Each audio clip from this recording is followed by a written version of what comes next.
there is a common decency among human beings that war tries to destroy.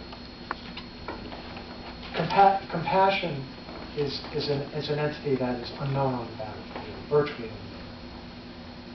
Instances of man's inhumanity to man abound during wartime. But even in the darkness of war, there is the brilliance of our common humanity can shine through. Take Christmas 1914, for example, when legions of German and British soldiers laid down their arms to celebrate the birthday of the Prince of Peace together.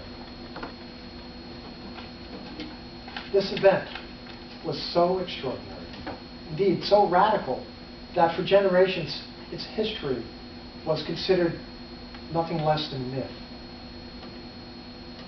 So intimidated were the army high commanders, both British and German, by this spontaneous eruption of cordiality between these two enemy forces that they minimized the incident in their official reports.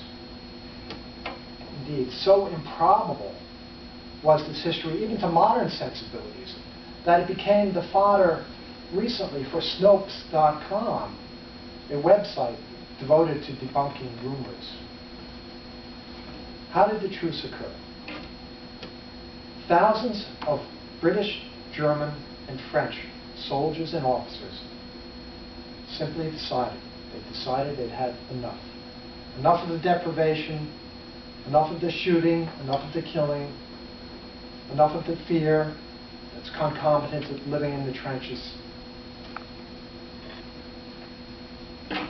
German captain Joseph Sewell played a role. He wrote later, "I shouted to our enemies that we didn't wish to shoot and that we make a Christmas truce. I said I would come from my side and we could speak with each other." First, there was silence. And then I shouted once more, invited them. And the British shouted, "No shooting." Then a man came out of the trenches. And I, on my side, did the same. And so we came together and we shook hands, a bit cautiously. Such magnanimity was not easy, for by Christmas 1914, World War I, the war to end all wars, as it was called by its contemporaries, was in its 6th month. Already, the British and Germans had fought furiously 2 months earlier at Ypres in Belgium. At that time, 53,000 of the 160,000 British troops, about 1/3, became casualties. German side suffered 40% casualties. That's 63,000 men. And it was the remnant of these two forces that were hunkered down for the holidays. In places along the Western Front, their lines were less than 30 yards apart. For British rifleman Graham Williams, Christmas Eve started normally enough. He recalled, suddenly, lights began to appear along the German parapet, which were evidently makeshift Christmas trees, adorned with lighted candles. Clearly, it was an extraordinary sight to see in the midst of war. The trees were provided by the German High Command to boost the morale of their soldiers. For Britain's Indian troops fighting alongside, the sight was nothing short of miraculous, for it reminded them of both home and the Hindu feast of Diwali, their festival of lights. Gift packages from the home front and from their governments further fueled generous impulses toward the enemy. As well, Germans in the ranks opposite at least several sectors of the British front had resided in Britain before the war, and so were quite eloquent or quite articulate in English. In one sector, in fact, earlier that Christmas Eve, the German side sent over a chocolate cake to the British, along with an invitation to a Christmas Eve ceasefire and a concert at 7:30 p.m. At the appointed hour, German faces were seen above the parapets singing hymns and carols. Applause erupted from the British side as well as the German side, and both sides took turns singing carols. At one point in the evening, both sides were singing Silent Night, the British rather, in English, and the Germans singing Stille Nacht, which is the German version. The following morning, Christmas Day, both sides made their way into the battle-scarred terrain between their lines. Some joined forces to bury the enemy's dead in joint teams. There were impromptu soccer games.